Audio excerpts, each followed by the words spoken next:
حي على الفلاح.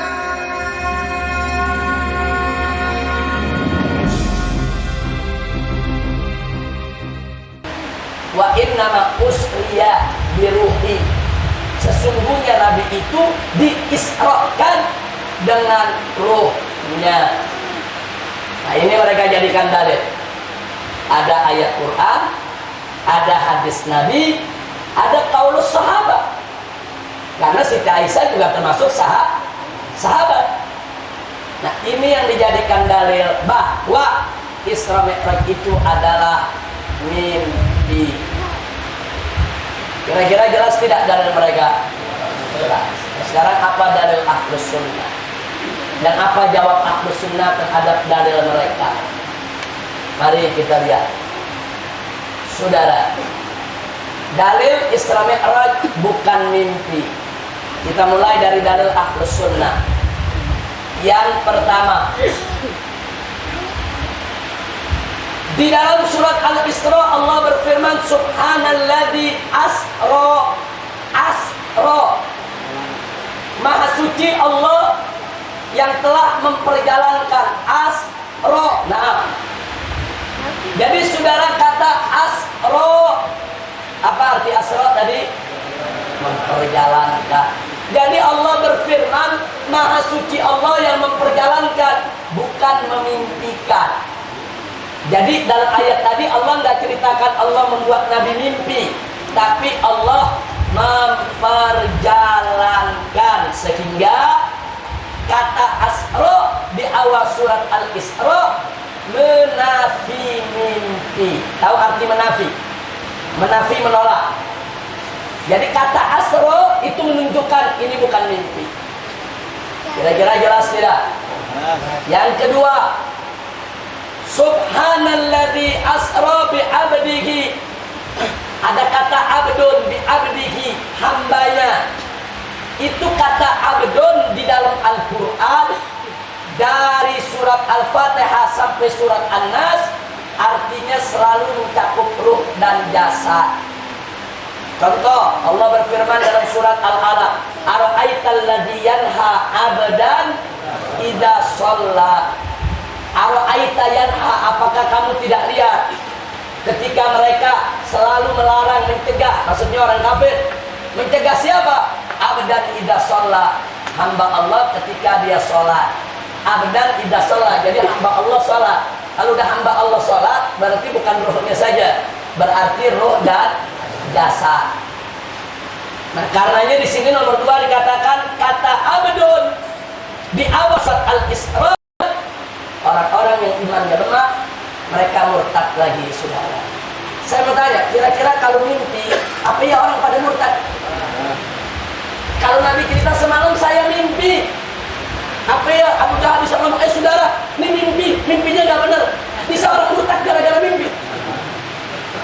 Kenapa bisa ada yang murtad, saudara?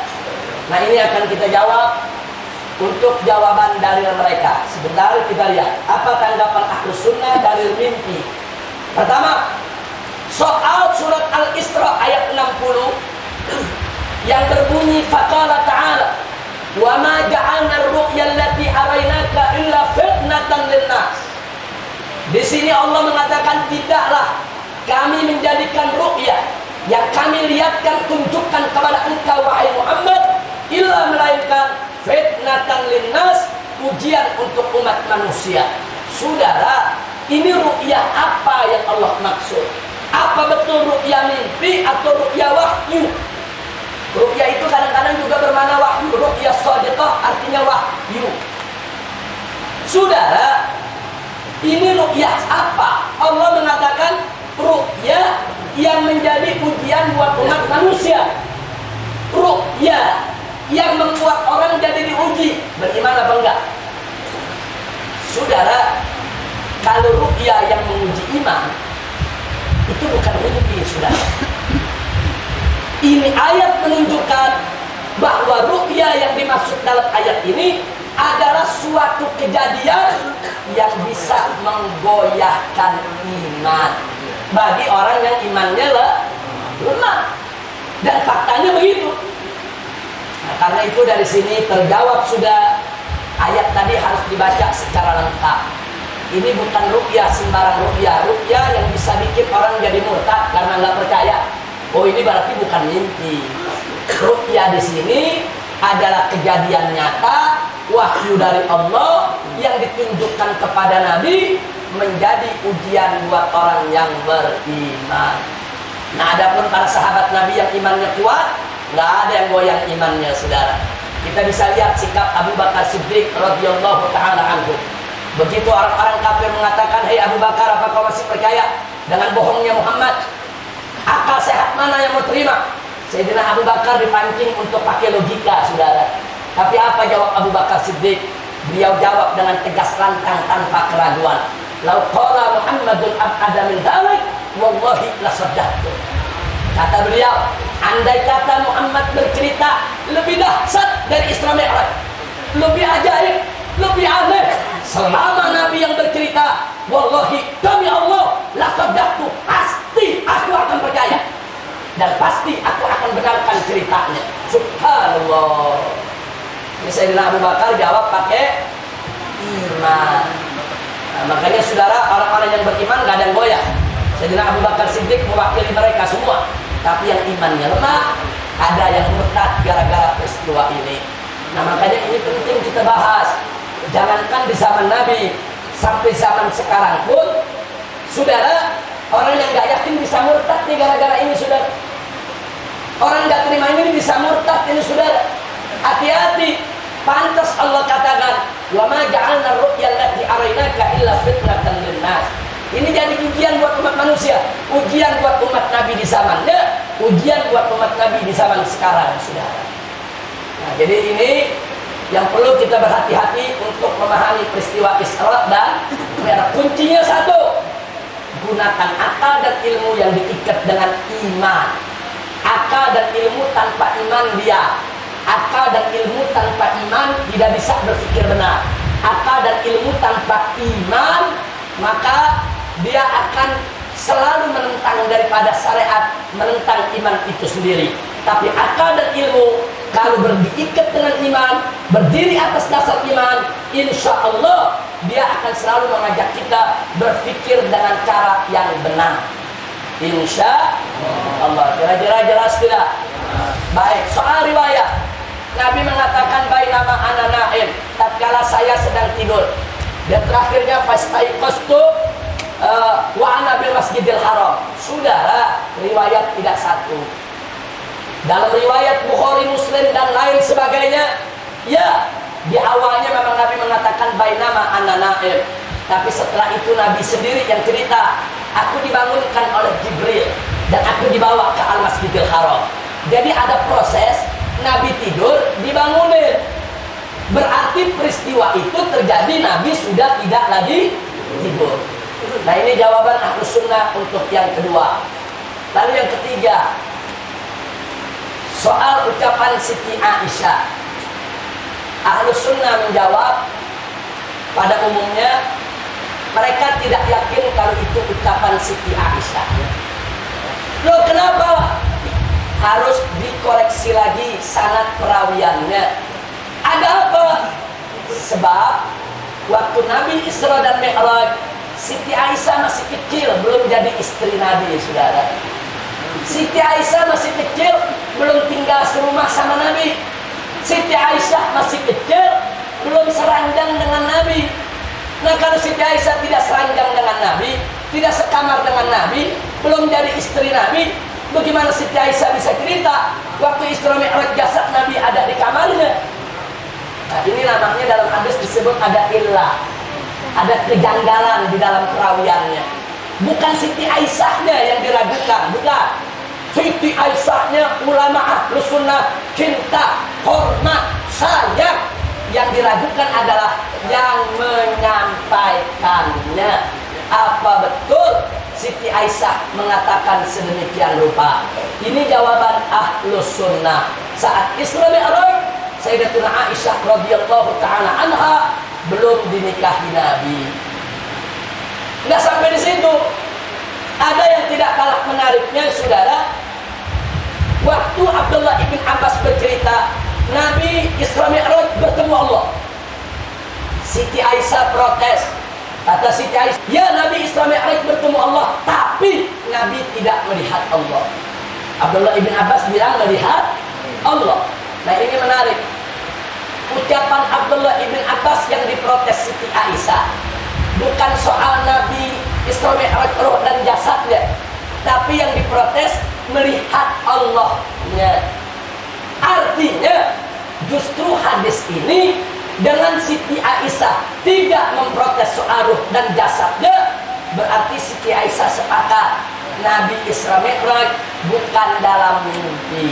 Ini membuat kontradiksi dengan hadis Siti Aisyah sendiri. Terjadinya kontradiksi macam ini membuat akhirnya tidak digunakan riwayat tersebut oleh Ahlus Sunnah wal Jamaah. Nah, jadi ingkar Siti Aisyah terhadap ru'yatullah itu menafi mimpi. Kalau Siti Aisyah mengatakan Nabi mimpi, nggak perlu lagi bicara Nabi melihat Allah atau tidak melihat.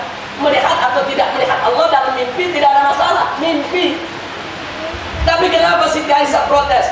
Nabi tidak melihat Allah, karena Siti Aisyah melihat bahwa Isra Mi'raj bukan dalam mimpi, nyata, cuman nggak lihat Allah. Itu pendapat Siti Aisyah. Kira-kira jelas tidak? Nah, jadi ini saudara yang perlu kita ketahui, dalil Isra Mi'raj mimpi atau bukan mimpi. Nah itulah sudah terjawab apa yang dipaparkan oleh Ahlus Sunnah wal Jamaah, dan mudah-mudahan ini menjadi jawaban kita semua. Amin ya rabbal alamin. Baik ya ikhwah. Sekarang kita bicara kronologis Isra Mi'raj. Ini kronologis terus kita cerita sampai Nabi menerima perintah wajib sholat dari 50 sampai 5. Oh, apa ada dialog, apa ada tawar-menawar, kalau bahasa tadi yang menanyakan, dan seterusnya. Itu nanti kita lihat, saudara. Nah, kalau kita bicara kronologis Isra Mi'raj ada 5 episode. Yang pertama, pengantar peristiwa. Apa dan bagaimana. Kedua, perjalanan Isra-nya. Apa dan bagaimana. 3, kenaikan Mi'rajnya, apa dan bagaimana. 4, perjalanan pulang, bagaimana pulangnya Nabi dan apa yang terjadi. Dan kelima, respon masyarakat Mekkah. Jadi ada 5 episode untuk kronologis daripada Isra dan Mi'raj. Pengantar Isra Mi'raj. Pertama, atap rumah Nabi terkuak. Berarti Nabi sedang tidur di rumahnya. Terkuak atap rumahnya, dijemput oleh malaikat Jibril dan Mikail alaihi salam. Kemudian dibawa ke Ka'bah dan diletakkan dekat air Zam-Zam. Kemudian dilakukan pembelahan dada, dan setelah itu ada pengisian ilmu dan hikmah. Nah, tolong perhatikan ilmu dan hikmah, saudara. Ilmu kita dicari, muktasab. Ilmu Nabi nggak dicari, saudara. Nabi nggak pernah belajar.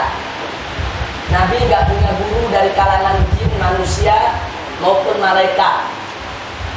Nabi tidak sekolah.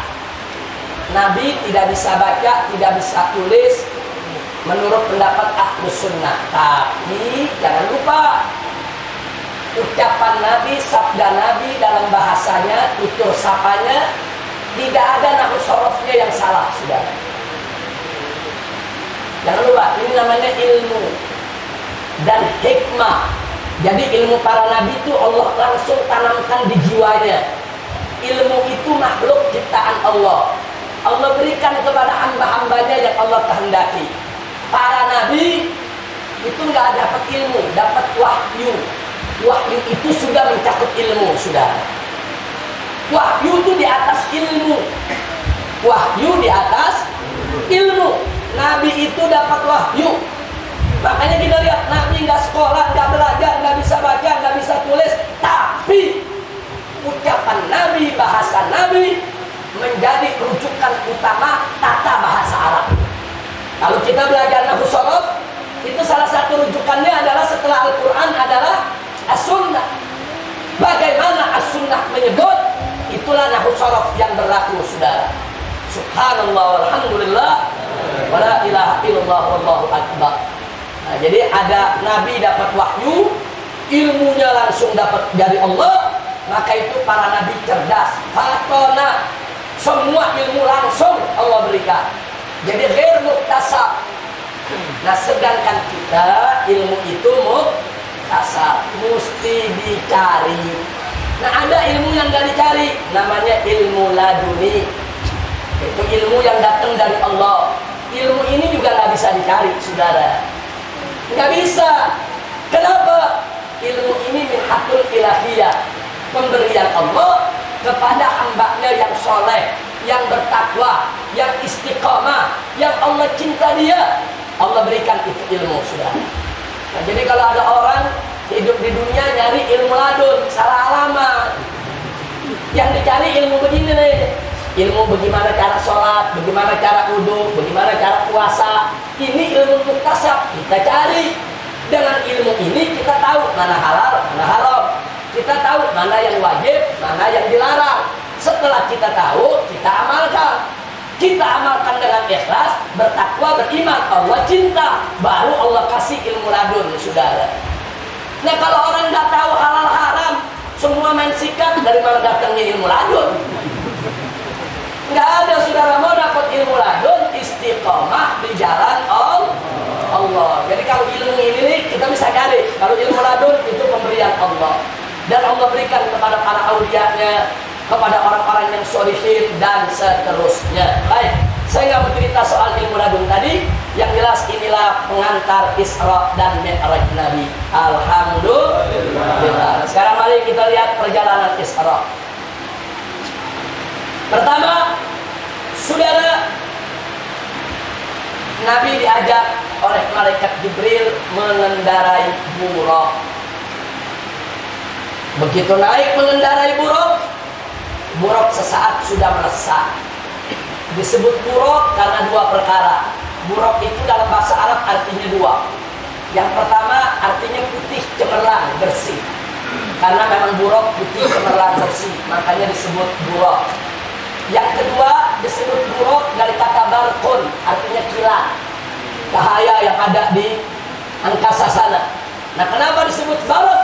Karena kecepatannya seperti kilat, atau kalau bahasa ilmiahnya ini bisa melebihi kecepatan cahaya, saudara. Nah, jadi luar biasa. Ini kendaraan yang diciptakan Allah, yang disimpan di dalam surganya, yang hanya dikeluarkan untuk menjemput para nabinya, khususnya Nabi kita Muhammad Sallallahu Alaihi Wasallam. Setelah naik buraq melesat kemana? Ternyata tidak langsung ke Masjidil Aqsa, saudara. Nabi dibawa ke satu tempat penuh pohon korma. Turun, Nabi diperintahkan oleh Jibril, "Sholliha huna ya Muhammad."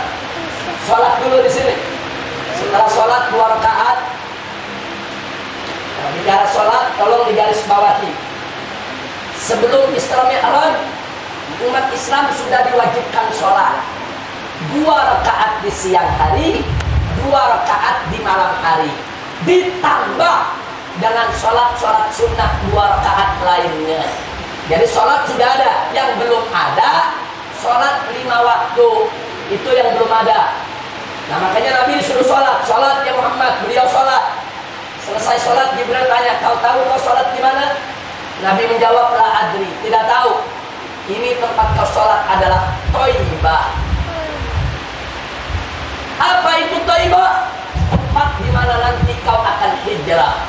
Berarti di mana itu? Nama Madinah itu Yathrib, tapi malaikat Jibril nyebutnya Thaibah. Kan ada nasibnya, ya Thaibah, ya Thaibah, ya dawal ayana, ya Thaibah. Maksudnya kota Madinah. Ternyata Nabi mampir dulu di Madinah, dan nanti begitu Nabi hijrah, Nabi kenali ini tempat yang dulu dia diisrakan, saudara. Setelah itu naik buraq lagi melesat. Tahu Nabi dibawa ke satu pohon. pohon teduh rindang. Kemudian Nabi disuruh sholat di bawah pohon. Habis selesai sholat ditanya, kau tahu di mana ya Muhammad? Nabi menjawab, tidak tahu. Kata malaikat Jibril, hadhihi syajaratu Musa. Ini pohon Nabi Musa. Ketika dia dikejar oleh Fir'aun karena suatu masalah, keluar dari Mesir, disinilah dia berteduh munajat kepada Allah. Setelah itu naik buruk, melesat lagi. Kali ini dibawa ke atas sebuah bukit. Sampai di situ Nabi disuruh sholat lagi. Kemudian Nabi ditanya, nggak tahu lagi itu di mana. Jibril menyampaikan, inilah Tursina, bukit Tursina, haitu kalamallahu Musa taklima, di mana Allah berdialog dengan Musa dengan izin dan caranya. Setelah itu dibawa lagi, saudara. Kali ini ada satu tempat datar, lapang, ada pohon-pohon korma. Di depannya ada benteng-benteng kekaisaran Romawi dengan lampu-lampu obor yang menyala. Dari kejauhan Nabi lihat itu. Nabi disuruh sholat lagi, sholat di sini. Setelah sholat ditanya, kau tahu di mana? Nabi jawab, nggak tahu. Nah akhirnya malaikat Jibril mengatakan, hada baitul lahmin, haitu wulida Isa ibnu Maryam. Ini adalah baitul laham, tempat dilahirkannya Nabi Isa alaihis salam. Bahasa Arabnya baitul laham. Nah kalau orang barat bilang Bethlehem, kalau orang Tamburan bilang Betel. Betel di sini sudah. Masya Allah. Jadi ada Betel, ada Bethlehem, ada baitul laham. Nah kalau bahasa Arabnya adalah baitul laham. Nah jadi kita lihat. Jadi ternyata yang kedua tadi Nabi diajak sholat di Thaibah. Yang ketiga Nabi diajak sholat di bawah pohon Musa. Yang keempat Nabi diajak sholat di Tursina. Yang kelima, saudara Nabi diajak sholat di Baitul Laham. Setelah itu Baitul Maqdis itu sudah depan mata, sudah selangkah. Tapi Nabi tetap diminta oleh Jibril naik lagi ke Buraq, melesat lagi. Kali ini Nabi diajak keliling untuk melihat pemandangan gaib, saudara. Jadi sebelum masuk Bait Masjidil Aqsa, Nabi diajak untuk melihat pemandangan gaib. Nah sebelum kita bicara pemandangan gaib, kita lihat dulu nih soal sholat di Thaibah, sholat di pohon Musa, sholat di Tursina, sholat di Baitul Laham. Artinya apa saudara? Artinya dalam perjalanan Isra ada wisata ziarah. Kenapa? Dalam peristiwa tadi kita lihat ada kepedulian terhadap sejarah. Sejarah Nabi Isa, sejarah Nabi Musa. Jadi Nabi diajarkan dibawa satu persatu ke tempat-tempat bersejarah. Berarti di situ juga ada bukti sejarah. Bukti sejarah yang ditunjukkan oleh Jibril. Ini loh pohonnya yang dulu Nabi Musa duduk di sini, bermunajat kepada Allah. Dan itu artinya nggak sampai di situ. Ada isyarat pentingnya tentang pelestarian sejarah. Untuk apa? Untuk kita bisa mengambil pelajaran dari sejarah. Dan yang tidak kalah pentingnya, ada sholat di tempat bersejarah, saudara. Kita lihat di Mekah saja, saudara. Di sana ada rumah Nabi, di sana ada rumah keluarga Nabi, di sana ada rumah para sahabat, rumah Abu Bakar, rumah Utsman, Ali radhiyallahu anhum. Di sana ada dulu Al-Arqam, Darul Arqam, tempat-tempat bersejarah perjuangan Nabi satu persatu hilang. Tidak diberikan tanda. Di mana kita mencari? Bahkan dulu tempat lahir Nabi yang sekarang dijadikan perpustakaan mau digusur, sempat ribut. Akhirnya saat itu Menteri Perminyakan Zaki Yamani, dia beli itu tanah. Setelah dibeli dia wakafkan, sehingga nggak boleh dibongkar. Dan itu yang menyelamatkan. Sampai sekarang tempat tersebut masih ada. Nabi datang ke pohon Nabi Musa, dibawa oleh Jibril, sholat di sana. Apa Nabi nyembah pohon? Nabi dibawa ke Bukit Tursina, tempat di mana Nabi Musa berdialog dengan Allah. Dimuliakan itu tempat oleh Allah. Jibril bawa Nabi ke sana. Apa Nabi nyembah bukit? Tidak. Boleh kau sholat di situ. Bahkan disuruh oleh Jibril, sholli ahuna ya Muhammad, sholat kau di sini. Nah, jadi ini dalil buat kita bahwa wisata ziarah itu boleh, tapi dengan adab, dengan syarat kita mesti tutup pintu jangan sampai terjadi kesirikan. Sirik memang haram, nggak boleh. Jangan kita minta sama kuburan, jangan kita nyembah kuburan, nggak boleh. Jangan kita minta dengan benda-benda, dengan pohon-pohon, nggak boleh. Minta tetap kepada Allah. Tapi jalannya Nabi tadi, kenapa tempat-tempat tadi dikunjungi? Itu ada isyarat tempat tersebut diberkahi oleh Allah. Ada nilai sejarah Nabi yang mulia, ada nilai sejarah yang baik di sana. Nabi diajak disuruh sholat, diceritain ke Jibril ini tempat apa. Subhanallah. Berarti kita jujur, berarti dari sini kita lihat wisata ziarah boleh tidak? Boleh. Tapi dengan syarat harus ditutup pintu-pintu kesirikan, saudara. Gimana bang, di Indonesia ini kadang-kadang kelewatan juga. Kita mau nengokin Sunan Gunung Jati ziarah sampai lewat 9 pintu. Untung Nabi gak dikubur di Indonesia. Nabi dikubur di Indonesia ziarahnya bisa 100 pintu. Kita ziarah ke Nabi gampang, saudara, tiap hari.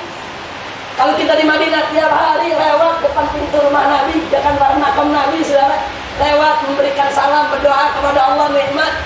Ini mau ke Sunan Gunung Jati aja ada 9 pintu, sudah. Duduk dulu, bersimpuh dulu di pintu pertama, pakai dupa lagi. Udah itu nanti masuk pintu pertama, duduk lagi bersimpuh pintu kedua, apa?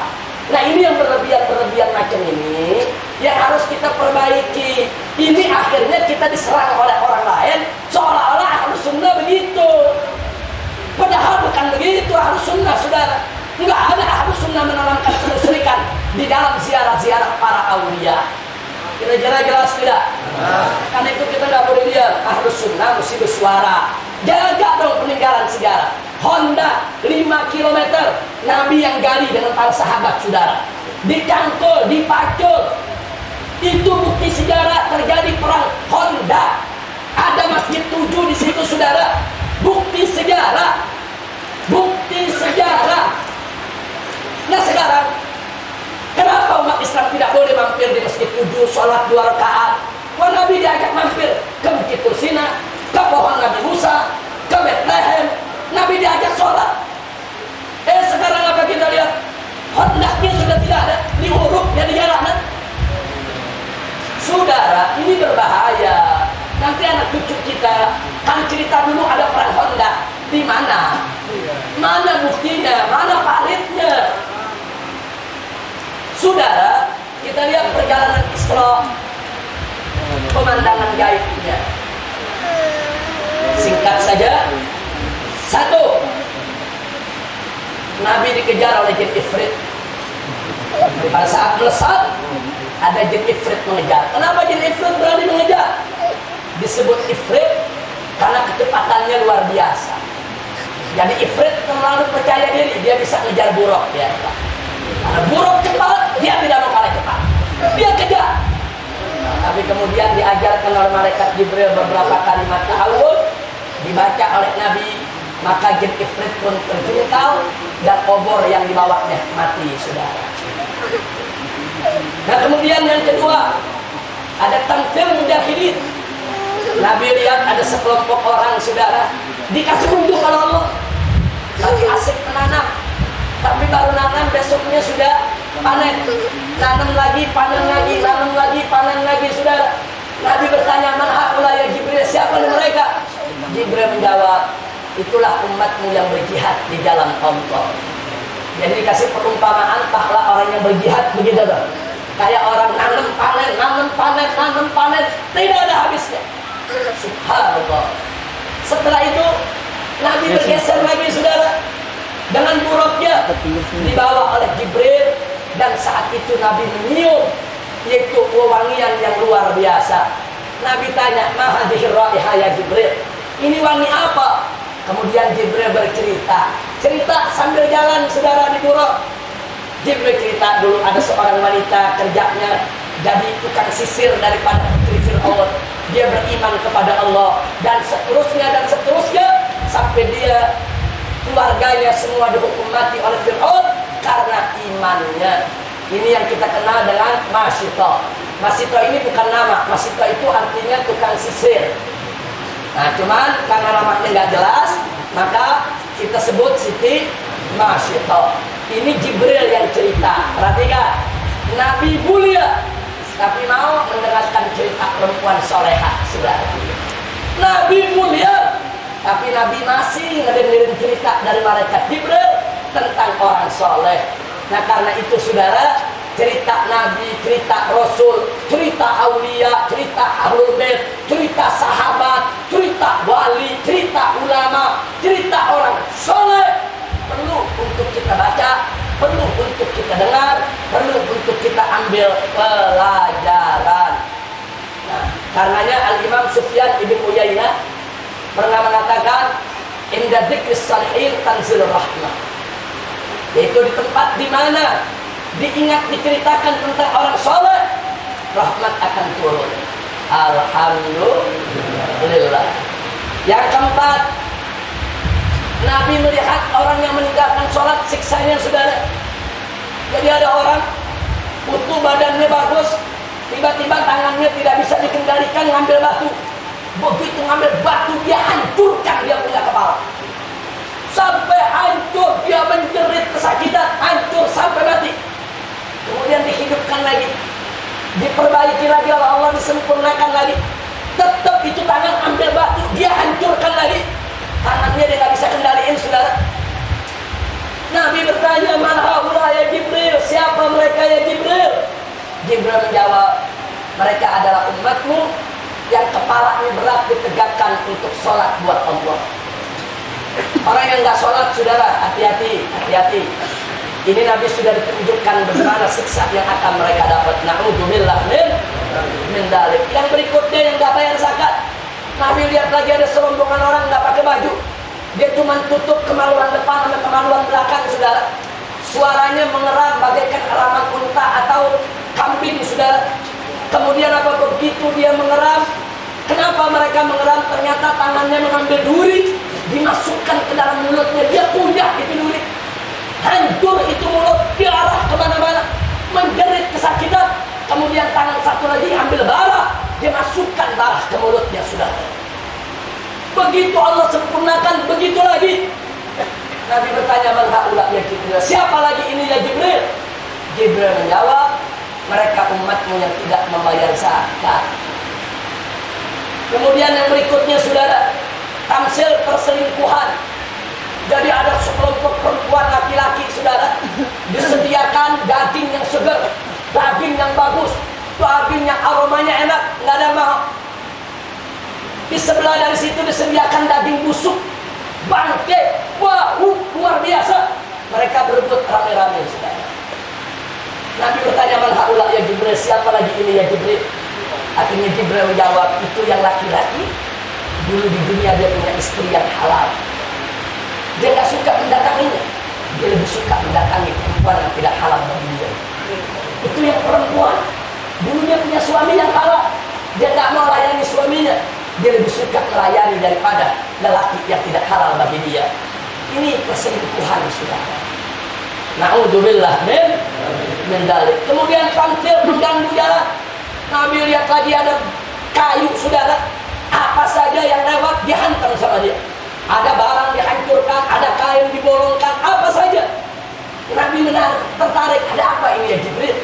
Jibril mengatakan, ini perumpamaan. Di antara kau punya umat yang suka mengganggu orang lain di jalan. Tidak boleh orang lewat diganggu dengan lisannya, dengan tangannya, dengan mulutnya. Diganggu kehormatannya, diganggu yaitu daripada keselamatan hartanya, diganggu keselamatan jiwanya, diganggu semua-muanya. Inilah perumpamaan daripada kau punya umat. Yang kedelapan, saudara, Nabi melihat siksa pemakan riba. Ada orang, saudara, Nabi lihat lagi berenang di sungai darah melawan arus. Tiba-tiba dari arus depan ada batu, saudara, masuk ke mulutnya, tembus sampai ke kerongkongan, jebol dia punya perutnya. Dan begitu terus-menerus Nabi bertanya, siapa ini ya Jibril? Jibril mengatakan, inilah akilur riba, orang yang suka makan riba. Hati-hati dengan riba, hati-hati dengan bunga bank, hati-hati dengan bank konvensional, hati-hati dengan rentenir, Hati-hati dengan segala bentuk riba ya ikhwan. Kemudian yang kesembilan, tamsil pengemban amanah. Nabi lihat ada orang, dia ambil kayu, dia ikat, dia bawa. Dia udah agak berat, dia turunin. Kirain mau dikurangin, dia buka ikatan, dia tambah kayunya ya. Habis ditambah, dia bawa lagi, mungkin berat. Dia turunin lagi, dia buka, dia tambahin lagi. Makin gak kuat, makin ditambah. Haji, Nabi bertanya kepada Jibril, apa lagi dia Jibril? Jibril mengatakan, inilah perumpamaan kau punya umat. Mereka sudah dikasih amanat, sudah berat, masih ambil amanat yang lain, udah gak mampu, udah tampung lagi amanat yang lain. Akhirnya amanat bertumpuk-tumpuk di pundak dia dan berbagai pengkhianatan dilakukannya. Na'udzubillah min dzalik. Yang ke-10, khutbah fitnah. Kali ini saudara, Nabi melihat ada sekumpulan orang, lidahnya ditarik, digunting-gunting itu lidah saudara. Putus berdarah, menjerit, kesakitan. Itu gunting tidak peduli, terus digunting. Begitu sudah hancur, saudara, Allah ciptakan lagi lidahnya, ditarik lagi sepanjang-panjangnya, digunting. Ditanya lagi oleh Nabi kepada Jibril, man haula ya Jibril, siapa ini ya Jibril? Jibril menjawab, haula'i khutba'ul fitnah, khutba'ul ummatin yaquluna ma la yaf'alun.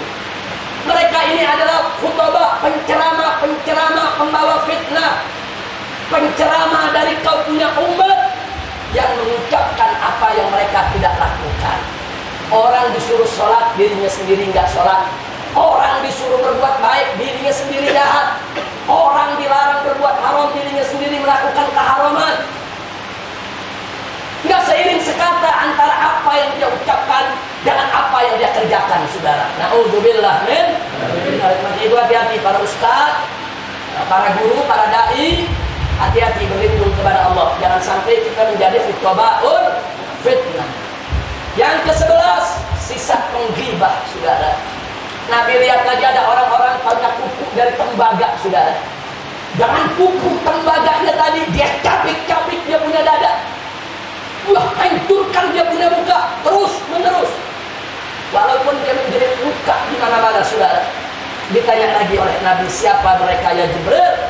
Jibril menjawab, mereka adalah umatmu yang suka menghibah, menyakiti orang, menghina orang, termasuk orang yang suka mengadu domba namimah. Na'udzubillah min dzalik. Nah, kemudian yang ke-12, saudara, Nabi melihat tampil lontar ucapan. Ada lubang kecil, Nabi lihat. Tahu-tahu dari lubang kecil keluar sapi jantan besar, saudara. Seekor banteng besar, taurun azim. Sapi banteng besar. Begitu sudah keluar, ini banteng mau masuk lagi ke lubang yang kecil, nggak bisa, sudah. Dia mau masuk lagi, nggak bisa. Nah, begitu dia nggak bisa masuk lagi, saudara. Nabi bertanya, ada ya Jibril? Apa lagi dia Jibril? Jibril mengatakan, inilah perumpamaan kau punya umat. Nanti ada yang seenaknya bicara, gampang dia melontarkan ucapan. Gara-gara ucapannya terjadi musibah di mana-mana. Ada fitnah di mana-mana. Huru hara di mana-mana. Begitu dia mau tarik lagi ucapannya, udah nggak bisa. Mulut kita kecil, tapi omongan yang kita keluarkan bisa besar. Bisa menimbulkan masalah besar. Dan kalau itu sampai terjadi, ditarik lagi akan sulit, saudara.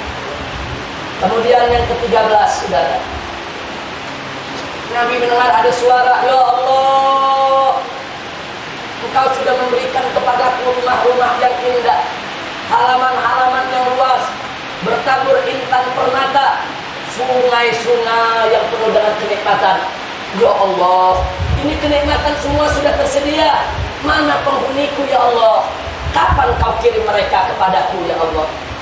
Nabi bertanya, pada Jibril, suara apa ya Jibril? Jibril mengatakan, ada sautul jannah. Inilah suara sorga. Setelah itu Nabi dengar lagi suara, ya Allah, ya Allah, di dalamku ini sudah banyak ruang-ruang penyiksaan, sudah banyak segala macam sarana alat-alat penyiksaan. Kau sudah sediakan berbagai untuk aku berikan penderitaan. Ya Allah, mana penghuniku ya Allah? Kapan kau kirim mereka kepadaku ya Allah? Nabi bertanya, apa lagi ini ya Jibril? Jibril mengatakan, ada sautun nar. Ini adalah suara neraka. Na'udzubillah min dzalik. Nah kemudian saudara, dalam perjalanan Nabi bertemu dengan seorang nenek yang manggil-manggil Nabi, ta'al ya Muhammad, sini mampir dulu sebentar. Tapi Jibril mengingatkan Nabi, sir ya Muhammad. Nabi terus berjalan tidak mempedulikan. Kemudian ada 3 panggilan. Panggilan dari kanan, panggilan dari kiri, panggilan dari belakang. Nabi tetap tidak menengok. Dan Nabi mendengar ada 3 salam. Nabi nggak lihat orangnya, tapi salamnya kedengeran saudara. Pertama dapat salam, Nabi jawab. Kedua dapat salam, Nabi jawab. Ketiga dapat salam, Nabi jawab. Setelah itu saudara, baru Nabi bertanya, siapa mereka ya Jibril? Karena Jibril memberitahu, ya Muhammad, nenek itu adalah dunia.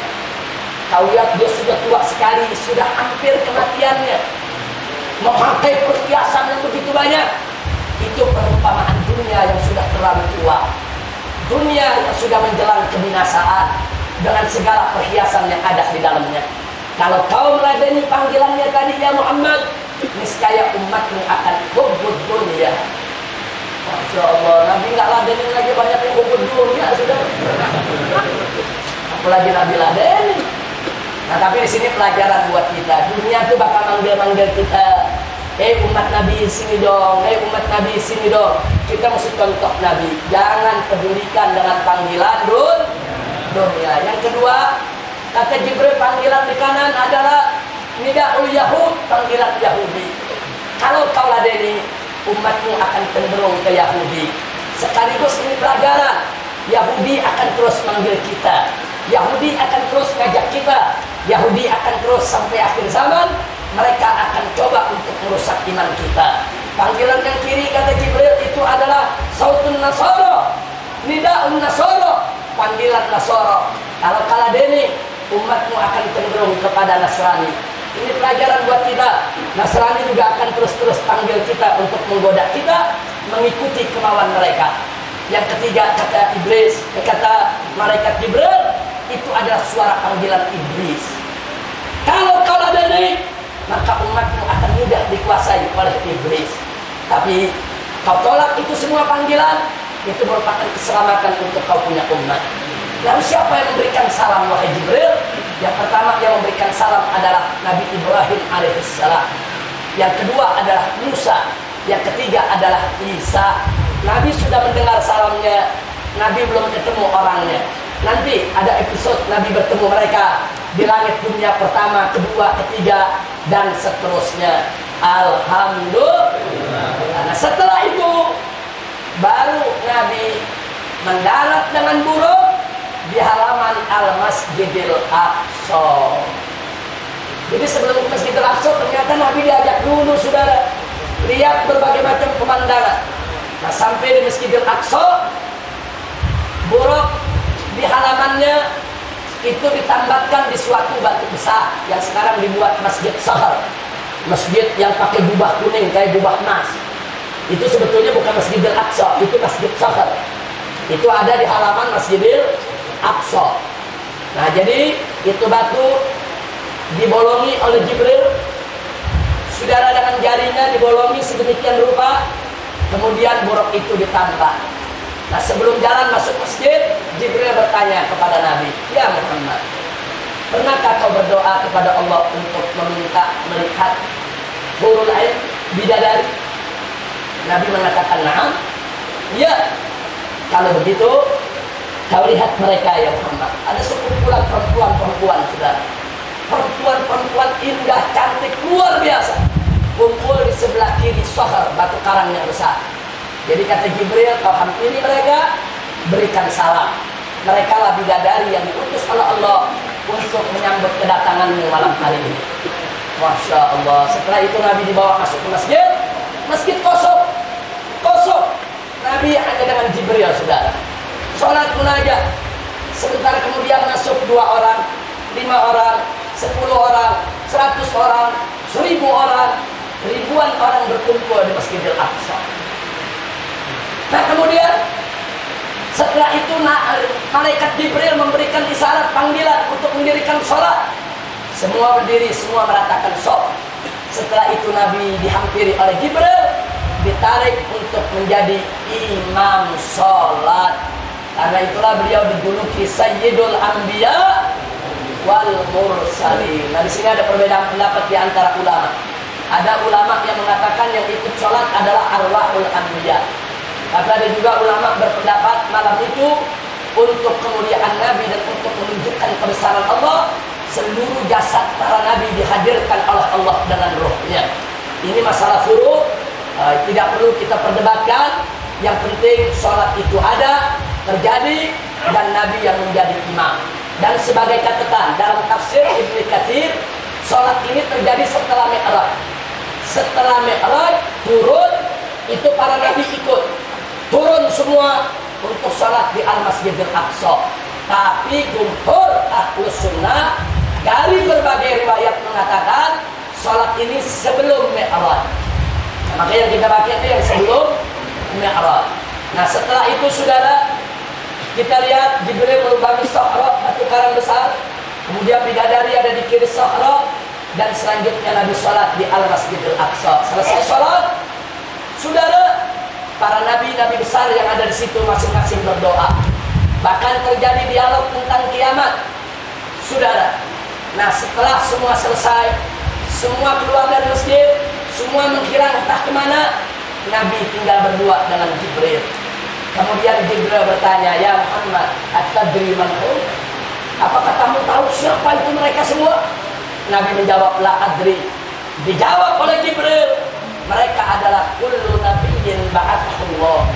Semua nabi yang pernah diutus oleh Allah. Nah, jumlah nabi yang pernah diutus oleh Allah tidak kurang dari 125.000. Berarti malam itu 125.000 orang lebih kumpul di Al-Masjidil Aqsa, saudara. Kayaknya tabligh akbar kita kalah ya. Iya, jadi kalau sekarang kita bangga tabligh akbar ribu-ribuan, kalah saudara. Nabi sekali berjamaah 125.000 tengah malam lagi saudara.